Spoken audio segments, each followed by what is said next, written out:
Hi guys! Welcome back to my channel, and for today's video ay gagawa tayo ng noble at madalang gawin na ice candy. Ito yung mga hindananda nating gagamitin. Meron tayong water, milk, i-buff at condensed cornstarch at syempre ang ating flavor at ating lagayan at ating iba pang mga gagamitin. Yan. Bali, ilalagay ko na lang sa description below yung ating mga ingredients. At ito nga guys, dahil lobat yung cellphone ko, biglang nawala yung pinidyo ko kanina. May nagawa na nga pala tayong cornstarch mixture. 1 cup ng cornstarch, 1 cup ng water, haluin. Tapos ilagay natin yung ating mainit na tubig. At yan ang kinalalabasan na malapot na mixture. 1.5 liters nga pala yung ginamit natin na tubig sa ating mixture ng cornstarch. Then dito naman sa ating blender, dito natin i-mix yung ating iba pang mga ingredients. Naglagay nga pala ako ng isang can ng i-buff.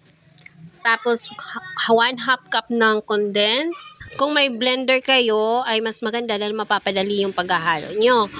Blender or mixer. Kung wala naman, ay mikos-mikos nyo lang yan hanggang sa ma-dissolve lahat ng ingredients. At dito nga, ilagay na natin yung 2 cups ng ating flavor. Ang ginamit ko nga palang flavor dito ay OB flavor. Pero pwede din kayong gumamit ng ibang mga flavors, mga pandan, mango, mga ganyan. Pwede yon kahit anong flavors ang gagamitin. At maglagay na rin pala tayo ng tubig. 1, 2, 3 cups ng tubig para matunaw yung ating mga powder. At saka natin ito i-blender. At ito na nga, naka-blender na siya. Ayan.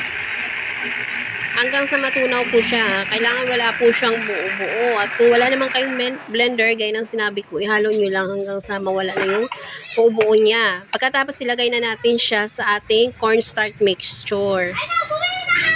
Siyempre, alam naman natin na ang cornstarch ay yun yung nagpapalambot sa ating ice candy.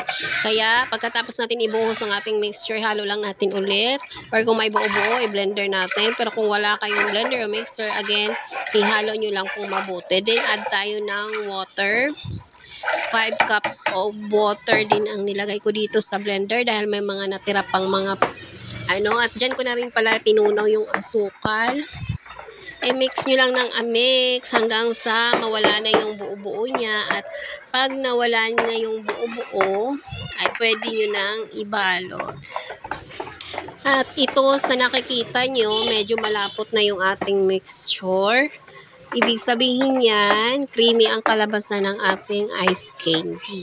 Yan o. Malapot na siya pero meron pa siyang buo-buo kaya ihalo nyo lang ng mabuti or i-blender nyo na lang ulit. At ito na yung ating finished product mixture. At ito pwede na po siyang ibalot. Sa pagbabalot, gumamit nga pala ako ng 2x10 na plastic. Yan yung aking gagamitin sa pagbabalot. Ayan o, 2x10. Patok nga pala yung tatak niya.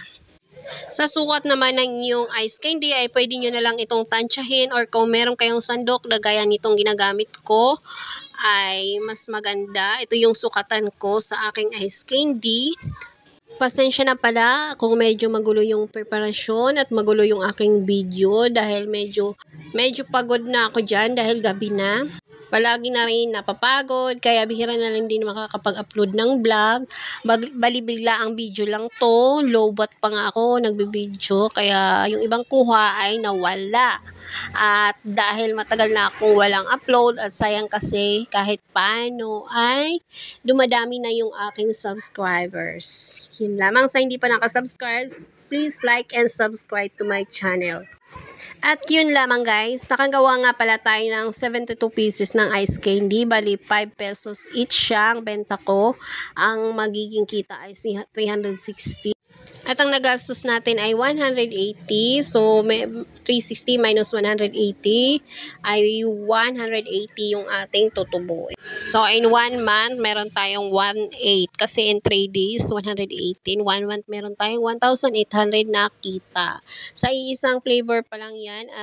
At kung masipag ka, mas malaki yung magiging kita.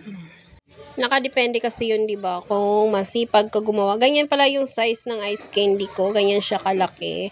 Hindi siya ganun kahaba. At ayan, ginugupitan ko rin siya ng mga dulo-dulo, yung tamang mahawakan lang para hindi siya mahabang tingnan at maduming tingnan. Kasi syempre may mga tira-tirang ice candy, ay water dyan sa bunganga ng plastic bag.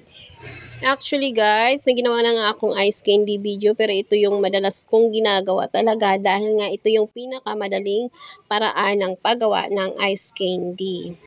Pwede nyo namang pakuluan yung cornstarch para malumapot, or pwede nyo na lang itong gayahin yung ginagawa ko na nilalagyan ko lang na mainit na tubig o bagong kulong tubig yung ating cornstarch. At yun lamang, tapos na, ilalagay ko na to sa freezer. Gabi nga pala itong ginawa ko to. Pag kinabukasan, umaga ay matigas na siya. At yun lamang guys. Maraming salamat. At panoorin nyo na lang yung aking mga video pa. Hindi lang sa paggawa ng mga ice candy at iba pang video. Ito nga pala yung kinalabasan ng ating ginawa. Kita nyo naman, umaga pa lang, kakagising ko pa lang dyan. Ayan, umuusok-usok pa yung ating ice candy. At sobrang tigas dahil sobrang nag-freeze talaga yung aking freezer. Iniwa ko na nga ng kutsilyo dahil gusto kong ipakita sa inyo na maganda yung ating ice candy. At ayan, oh. Yan, hindi lang masyadong na-focus pero kita nyo naman hindi siya icy. Bye!